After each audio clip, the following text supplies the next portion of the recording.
ओम अज्ञानतिमिरान्धस्य ज्ञानाञ्जनशलाकया चक्षुरुन्मीलितं येन तस्मै श्रीगुरुवे नमः। हरे कृष्णा। आज गीता श्रृंखला के सत्र क्रमांक 626 में आप सभी भक्तों का हार्दिक स्वागत है। आज हम श्रीमद् भगवद गीता के 18वें अध्याय के जो कि है उपसंहार तथा संन्यास की सिद्धि श्लोक क्रमांक 74 का अध्ययन करेंगे। आइए, श्लोक इस प्रकार है। संजय उवाच इति अहं वासुदेवस्य पार्थस्य च महात्मना संवादम इमं अशोषम अद्भुतम रोमहर्षणम। अर्थात संजय ने कहा, अभी तक तो भगवान श्री कृष्ण और अर्जुन का वार्तालाप चल रहा था। अभी भगवान श्री कृष्ण ने जब अर्जुन से कहा कि तुम्हें गीता को सुनकर कुछ संशय रहा है तो मुझे बताओ, मैं तुम्हें पुनः समझाऊंगा। तब अर्जुन ने भगवान श्री कृष्ण से कहा कि मैं पूरा का पूरा आपकी कृपा से भगवत ज्ञान को समझ चुका हूँ, अभी मैं आपकी इच्छा अनुरूप कर्म करूँगा। अर्थात भगवान श्री कृष्ण और अर्जुन का संवाद पूर्ण हो गया। अर्जुन युद्ध करने के लिए तैयार हो गए हैं। अभी संजय भगवत गीता को जो सुना उसके ऊपर अपना मत रख रहे हैं। धृतराष्ट्र से भगवान श्री कृष्ण और अर्जुन के मध्य क्या वार्तालाप हुई और उसको सुनकर संजय को कैसा लगा। विशेष रूप से ये श्लोक श्रोताओं के लिए बहुत महत्वपूर्ण है कि किस भाव से भगवद गीता को सुने और उसको सुनने के उपरांत अगर वास्तविक अर्थों में समझा है तो अंदर हृदय में कैसी प्रसन्नता या रोम हर्षण अर्थात अंदर कैसा हर्षण, अद्भुत आनंद की अनुभूति होनी चाहिए, इसको संजय यहाँ पर बता रहे हैं। संजय ने कहा, इस प्रकार मैंने कृष्ण तथा अर्जुन इन दोनों महापुरुषों की वार्ता सुनी और यह संदेश इतना अद्भुत है कि मेरे शरीर में रोमांच हो रहा है। भक्तों, संजय द्वारा यह वक्तव्य कहता हुआ हमें बताता है कि भगवद गीता का ज्ञान कितना महत्वपूर्ण, अलौकिक और दिव्य है। हालांकि संजय इस सिद्धांत के द्वारा कई अर्थ हमारे सामने रख रहे हैं। जब भी किसी दो पुरुषों के मध्य होती हुई वार्तालाप को श्रवण करके अगर हमारे हृदय के अंदर अद्भुत आनंद की अनुभूति होती है तो समझिए कि वह ज्ञान आध्यात्मिक ज्ञान है। प्राय आज की तारीख में जब दो लोग मिलते हैं तो तीसरे व्यक्ति की बुराई की ही चर्चा होती है। अधिकांशतः, सब लोगों की बात नहीं कर रहा हूँ, अधिकांशतः यही होता है।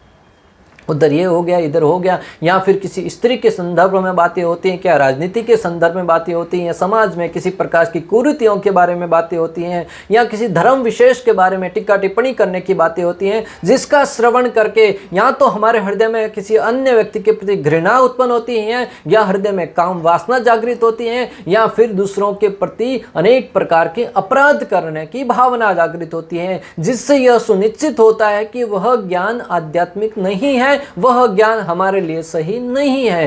परंतु यहाँ पर भगवान श्री कृष्ण और अर्जुन के मध्य जो संवाद हुआ उसको श्रवण करके संजय कह रहे हैं कि उन दोनों की वार्ता को सुनकर वार्ता इतनी अद्भुत थी कि इससे मेरे शरीर में रोमांच हो रहा है। तो यहाँ पर इस शास्त्र का उपसंहार हो रहा है। आचार्यगण कह रहे हैं कि शास्त्र का अर्थात भगवद गीता का उपसंहार हो रहा है। संजय सार रूप में बता रहे, जैसा कहीं पर कथा होती है, वक्ता कथा कह चुके होते हैं, उसके बाद एक तीसरा व्यक्ति आता है माइक पर, कथा में उसको क्या क्या अच्छा लगा, कथा में किस प्रकार से उस वक्ता ने बहुत सुंदर ढंग से उसको प्रस्तुत किया और उनकी महिमा गान करते हैं, उन्होंने जो जो कहा उससे क्या क्या हमें शिक्षा मिली उसके बारे में वर्णन करता है। उसी प्रकार संजय यहाँ पर जो जो भगवान श्री कृष्ण और अर्जुन के मध्य वार्तालाप हुई उससे उनको जो शिक्षा मिली या उनको जो अनुभव हुआ वो हमारे सामने प्रस्तुत कर रहे हैं, पूरी की पूरी भगवद गीता को सार रूप में कि उसका समझने का अर्थ क्या है। संजय टीवी पर सुन रहे थे गीता का ज्ञान। संजय उनके गुरु वेदव्यास जी द्वारा प्रदत्त दिव्य दृष्टि के द्वारा एक टेलीविज़न के माध्यम से जो कुरुक्षेत्र के युद्ध स्थल में भगवान श्री कृष्ण और अर्जुन के मध्य वार्तालाप हो रही थी वो सारा का सारा दृश्य संजय अपनी आंखों से देख रहे थे और कानों से श्रवण कर रहे थे। जो लोग आज की आधुनिक प्रणाली पर गर्व करते हैं कि आज टीवी के माध्यम से देश विदेश में जहाँ कहीं भी जो कुछ हो रहा है उसको ठीक ठीक सुना जा सकता है, ठीक ठीक देखा जा सकता है, उनके मुंह पर तमाशा है कि आध्यात्मिक क्षेत्र में, वैदिक सभ्यता में आज से हजारों वर्ष पूर्व कुरुक्षेत्र की युद्ध भूमि में क्या हो रहा था, बिना किसी टेलीविज़न तार के, बिना किसी कैमरामैन के, बिना किसी इलेक्ट्रिसिटी के, बिना किसी प्रकार के उपकरणों के, गुरु की कृपा से, आध्यात्मिक गुरु की अहेतु की कृपा से जो कुरुक्षेत्र में हो रहा था घटना स्पष्ट रूप से संजय बिना किसी धुंधलापन के स्पष्ट रूप से देख पा रहे थे और स्पष्ट रूप से सुन पा रहे थे। यह दर्शाता है कि वैदिक सभ्यता बहुत ही प्रामाणिक है और हमें गर्व करने योग्य है। आजकल की टीवी प्रणाली में हो सकता है कुछ तकनीकी खराबी से ठीक से न सुन पाए या देख ना पाए, या कई बार मौसम खराब होने की वजह से भी नहीं देख पाए, परंतु वैदिक सभ्यता बहुत ही महान थी भक्तों। जैसा कि हम आजकल टीवी पर, हरे कृष्णा टेलीविज़न पर, यूट्यूब पर भगवत गीता के ज्ञान को सुनते हैं, या जूम मीटिंग के माध्यम से लाइव कथा को श्रवण करते हैं, यूट्यूब के माध्यम से लाइव श्रवण करते हैं, देख पाते हैं, उसी भांति संजय भी उसी प्रणाली के तहत उस भगवत गीता के ज्ञान को सुन रहा था और समझ रहा था। यह परंपरा संजय से चली आ रही है, जिस पर आज का आधुनिक समाज बहुत गर्व करता है। तो टेलीविज़न की समय जो प्रणाली है, जो परंपरा है, वो संजय से चली आ रही है, जिसे हम आज बहुत गर्व करते हैं। आज जो हवा में उड़ने वाले यान हैं, हेलीकॉप्टर, हवाई जहाज या अनेक प्रकार के यंत्र जो हवा में उड़ते हैं, उन सब पर भी आज के युवा अनेक प्रकार के वैज्ञानिक गर्व करते हैं। परंतु ये प्रणाली तो रामायण काल से, तभी पुष्पक विमान जो बहुत अपनी इच्छा के अनुसार बड़ा होता था, इच्छा अनुसार गति से भागता था, और किसी प्रकार की घटना के विषय में श्रवण किया आपने कि वहाँ पे ये दुर्घटना हो गई। आज तो जहाज़ों में आए दिन कई दुर्घटनाएं होती है, जिसमें कई लोगों की अकस्मात मृत्यु हो जाती है, और अंदर बैठने के पूर्व भी यही घोषणा की जाती है कि ये बातों का विशेष ध्यान रखें, ऐसे ऐसी दुर्घटना घट सकती है। परंतु वैदिक सभ्यता में ऐसा नहीं होता था। यहाँ तक कि साधु संत तो अपनी तपस्या के बल पर एक स्थान से दूसरे स्थान पर मन की गति से जाते थे, और नारद मुनि तो आज भी उसी गति से जाते हैं। संजय धृतराष्ट्र को संबोधित करते हुए कथा समाप्त कर रहे हैं। संजय धृतराष्ट्र को संबोधित करते हुए इस कथा का समापन कर रहे हैं। अद्भुतम, यह प्रवचन चेतना में आश्चर्य उत्पन्न करने वाला है, क्योंकि मानव समाज में यह पहले कभी प्रकट नहीं हुआ था। संजय कहते हैं कि यह दिव्य ज्ञान मानव समाज में रोमांच उत्पन्न करने वाला है, अनेक प्रकार के लोगों को आनंद प्रदान करने वाला, क्योंकि इससे पहले यह भगवत गीता का ज्ञान मानव समाज के लिए प्रकट नहीं हुआ था। सूर्यदेव को दिया था, मानव समाज में पहली बार भगवान के द्वारा दिया जा रहा था। रोमहर्षणम, यह मुझे रोमांचित कर रहा है। संजय कह रहे हैं कि ये गीता का ज्ञान मुझे रोमांचित कर रहा है। गीता का दिव्य ज्ञान सुनकर संजय को रोमांच हो रहा है। संजय जब भगवत गीता को सुने तो उसके हृदय में रोमांच हो रहा है। साधारणतः इस भौतिक जगत का ज्ञान सुनकर लोग बोर हो जाते हैं। शिशुओं को, बच्चों को ही देख लीजिए, जो विद्यार्थी है पढ़ने जाते हैं, घर पे आकर थक जाते हैं, अपना बैग है वो कहीं फेंक देते हैं और सीधा बिस्तर पर मोजे भी पहने, जूते भी पहने सो जाते हैं। और कई बार तो लोग उनको ट्यूशन भेजने जाते हैं या फिर स्कूल भेजते हैं तो वो आनाकानी करते हैं। छुट्टी होती है उस दिन पर्व मनाते हैं, आनंदित होते हैं, प्रसन्न होते हैं। यह दर्शाता है कि ये भौतिक ज्ञान है वो लोगों को बोर करने वाला है। हाँ, ज़बरदस्ती आजीविका कमानी है तो माता पिता भी बच्चों को पढ़ाते हैं, बच्चे भी पढ़ रहे हैं। जो पढ़ रहे हैं वो कभी काम आने वाला वो भी पता नहीं। पहली में क्या पढ़ा था, दूसरी में, तीसरी में, चौथी में, पांचवी में, छठी में क्या पढ़ा था, न तो लोगों को पीएचडी करने के बाद या ग्रेजुएशन करने के बाद स्मरण रहता है और न ही उसका कहीं प्रयोग होने वाला है। फिर भी रट्टा मार के पढ़ाया जाता है, पासिंग मार्क्स प्राप्त किए जाते हैं। जीवन भर उसी ज्ञान को इधर से उधर, इधर से इधर पढ़ाया जाता है। अनंतो गत्वा वो जीवन में मात्र और मात्र काम कर, बड़ी बड़ी डिग्रियाँ प्राप्त करके भी लोग चपरासी की नौकरी करने के लिए विवश हो रहे हैं, और वो भी प्राप्त होती कि नहीं उनके अनेक प्रकार के प्रयासों पर निर्भर करती है या उनके जो कार्य प्रणाली उस पर निर्भर करती है। परंतु जो अगर भक्तों वैदिक सभ्यता में वैदिक ज्ञान प्रदान किया जाए, व्यक्ति कभी भूखा नहीं मरेगा। वैदिक ज्ञान से तात्पर्य मात्र और मात्र पूजा पाठ ही करना नहीं है। जब गुरुकुल जाता था बच्चे को अनेक प्रकार की स्किल सिखाई जाती थी, अनेक प्रकार के कार्य करने की शिक्षा दी जाती थी, जिससे अगर वो उसको नौकरी करने की पहले तो आवश्यकता ही नहीं रहती थी। वो स्वयं अपनी शक्ति से अगर आचार्य बना है तो हजारों बच्चों को शिक्षक बना पढ़ाकर अपनी आजीविका कमा सकता था। और दूसरा, अगर कोई व्यक्ति योद्धा बना है तो युद्ध क्षेत्र में अपना पराक्रम दिखाकर कई प्रकार के राज्यों को प्राप्त कर सकता था। अगर कोई व्यक्ति किसी न किसी क्षेत्र में अपने को सर्वश्रेष्ठ बनाता था तो वह निश्चित रूप से कोई न कोई कार्य करके, अभी एक गुरुकुल वाले आचार्य से हम मिले तो वो बता रहे थे कि हम बच्चों को अनेक प्रकार की शिक्षा देते हैं, जैसे हार्ड वर्क, मेहनत करना सिखाते हैं। दूसरा, उनको चरित्रवान बनाते हैं, चरित्रवान बनाते हैं। अगर व्यक्ति के पास बहुत सारा धन है, बहुत सारा ज्ञान भी है, परंतु चरित्र शुद्ध नहीं है तो वह व्यक्ति कुछ काम का नहीं है, समाज उसकी उपेक्षा करेगा। और परंतु गुरु परंपरा में, जो गुरुकुल है उसमें बच्चे को चरित्रवान बनाया जाता था और उनको एक निष्ठ किस प्रकार किसी गुण को निखार कर उसको उसमें लगाया जाए। तीसरा, उसको साधना करने के लिए जिससे हृदय शुद्ध हो सके। जब तक हृदय शुद्ध नहीं होगा, व्यक्ति को कितना ही ज्ञान दे दो, वह किसी न किसी प्रकार का ऐसा कार्य करेगा जो समाज और परिवार को लज्जित करने वाला हो।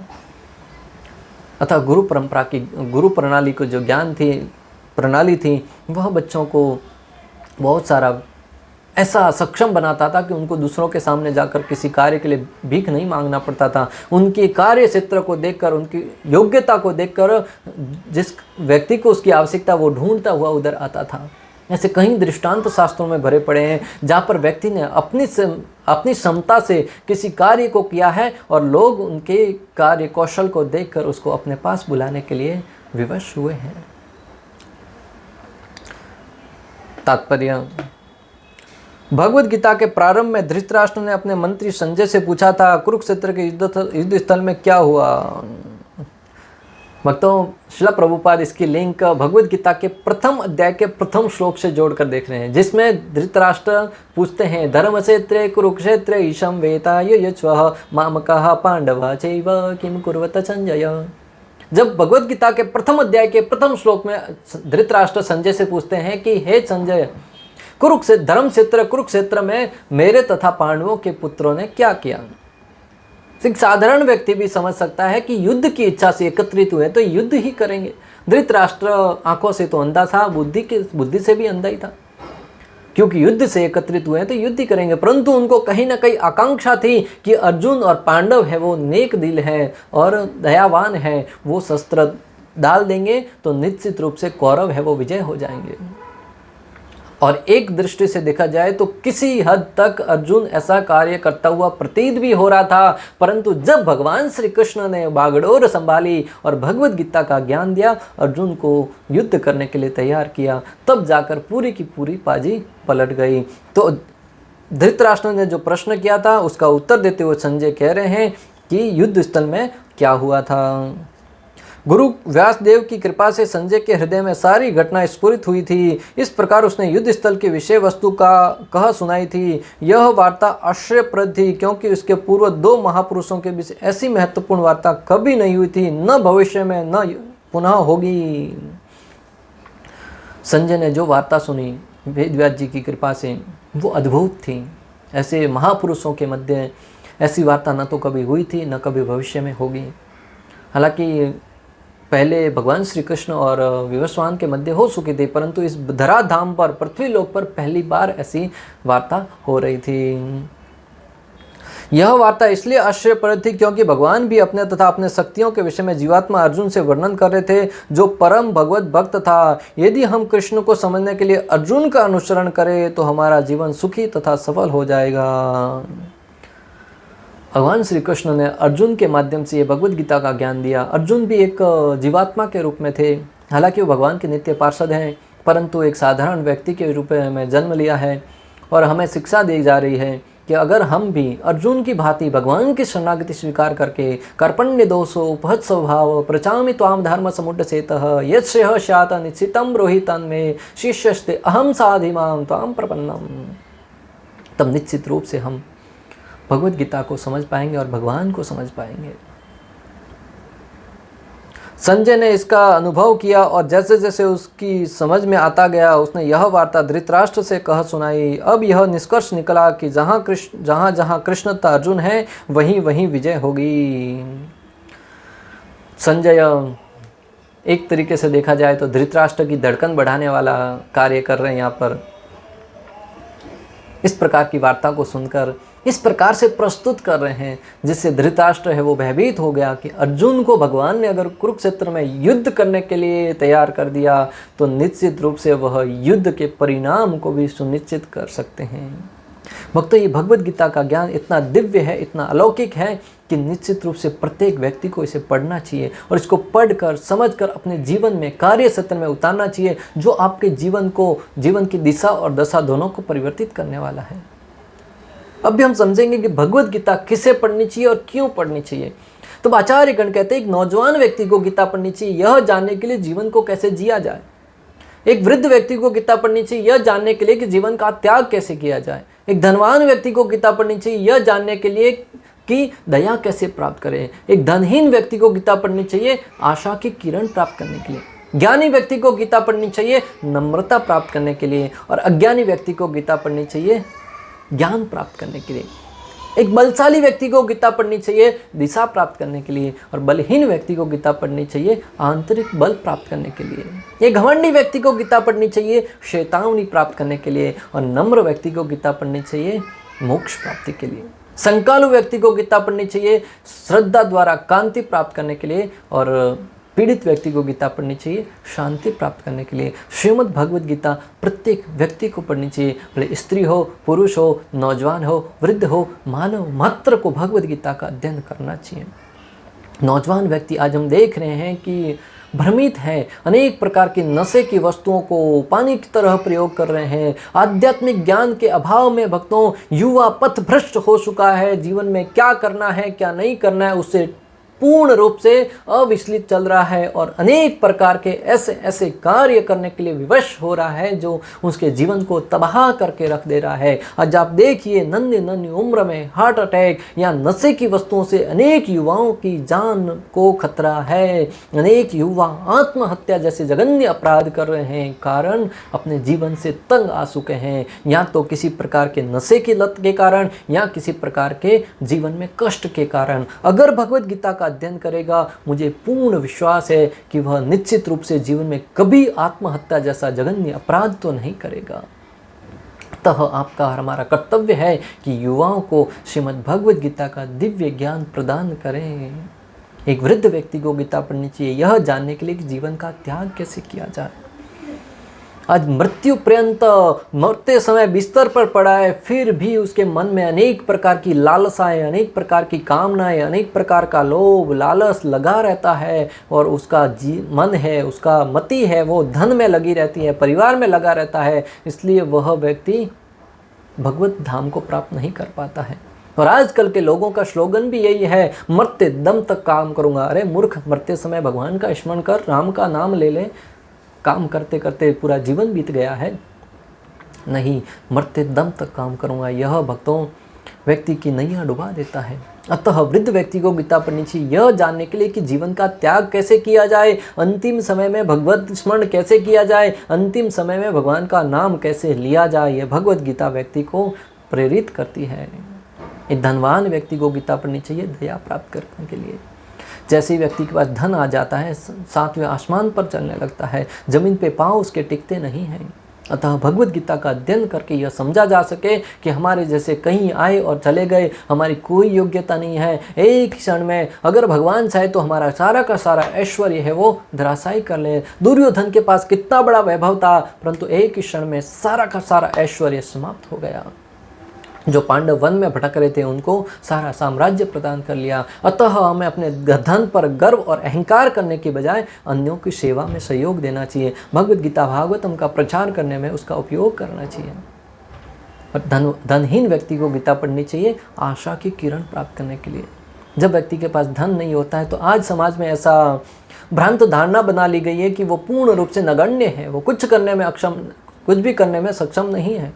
परंतु जब भगवद गीता को पढ़ेगा तब उसको समझेगा कि निश्चित रूप से उसको भगवद गीता का ज्ञान जीवन में बहुत कुछ प्रदान कर सकता है। और ज्ञानी व्यक्ति को गीता पढ़नी चाहिए नम्रता प्राप्त करने के लिए। जैसे ही व्यक्ति को ज्ञान आ जाता है वह निश्चित रूप से घमंडी हो जाता है, अहंकारी हो जाता है कि मुझे इतना ज्ञान है। परंतु जब भगवत गीता के ज्ञान को पढ़ेगा, समझेगा, तब उसको अनुभव होगा कि जीवन में ज्ञान है वो नम्रता को शोषित करने वाला है। जैसे जैसे पेड़ के ऊपर फल लगते हैं वो और अधिक झुक जाता है, उसी प्रकार हमारे अंदर भी ज्ञान रूपी फल लगे तब व्यक्ति को नम्र भाव से झुक जाना चाहिए। अज्ञानी व्यक्ति को गीता पढ़नी चाहिए ज्ञान अर्जित करने के लिए। भगवत गीता अज्ञानी व्यक्ति को ज्ञान प्रदान करता है कि उसको आध्यात्मिक जीवन में कैसे आगे बढ़ना है। एक बलशाली व्यक्ति को गीता पढ़नी चाहिए दिशा प्राप्त करने के लिए। आज व्यक्ति के पास शक्ति बहुत है, सामर्थ्य बहुत है, परंतु सही दिशा नहीं होने के कारण वह गलत दिशा में बहुत तेजी से प्रगति कर रहा है। जितनी अधिक तेजी से प्रगति कर रहा है उतनी ही गति से पुनः लौटकर आना होगा।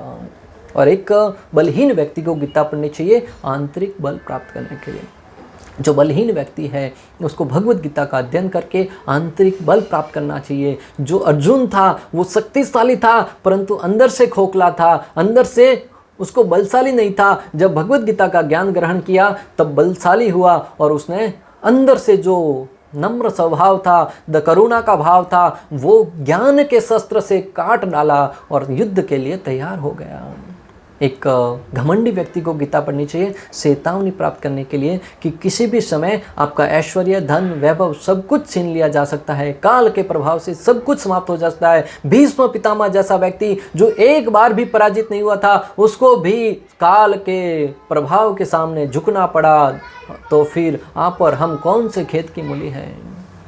और एक नम्र व्यक्ति को गीता पढ़नी चाहिए मोक्ष प्राप्ति के लिए। जो नम्र व्यक्ति वो मात्र नम्रता न बना के रखे, भगवत गीता के ज्ञान के द्वारा अपने आप को शिक्षित करे और मोक्ष प्राप्ति का भागीदार बनाए। एक पीड़ित व्यक्ति को गीता पढ़नी चाहिए शांति प्राप्त करने के लिए। जो पीड़ित है अनेक प्रकार की शंकाओं से, कष्टों से, दुखों से, उसको भगवत गीता के द्वारा आश्वासन प्राप्त करना चाहिए कि ये संकट, ये कष्ट, ये दुख एक दिन समाप्त हो जाएंगे। मात्र स्पष्टातु कौन्तेय शीत उष्ण सुख दुखदा अगम अपैन अनित्य हो तान तितिक्षु भारत हो। ये मात्रा स्पर्शात कौनते शीत उष्ण सुख दुखदायी, सर्दी गर्मी की ऋतुएं जिस प्रकार परिवर्तित होती हैं उसी भांति हमारे सुख और दुख भी आते जाते रहेंगे। इसके प्रति न तो हमें आसक्त होना है और न ही उससे पीड़ित होना है। हमें अपना कर्म करते हुए भगवत प्राप्ति के लिए लगे रहना है। और ये आशा निश्चित रूप से निराश व्यक्ति को सुखी कर सकती है। और एक संकालु व्यक्ति को गीता पढ़नी चाहिए श्रद्धा द्वारा कांति प्राप्त करने के लिए। जो संकालु है, भगवान होते हैं कि नहीं होते, भगवान का स्वरूप कैसा होता है, ये वैसा होता है कि वैसा होता है, उसको जब भगवत गीता पढ़ेगा तब सारे के सारे सिद्धांत स्पष्ट रूप से समझ में आ जाएंगे कि क्या करना चाहिए, क्या नहीं करना चाहिए, किस प्रकार प्रकृति कार्य करती है, किस प्रकार जीव, किस प्रकार भगवान है, किस प्रकार सारे का सारा रूपरेखा है वो चलता रहता है।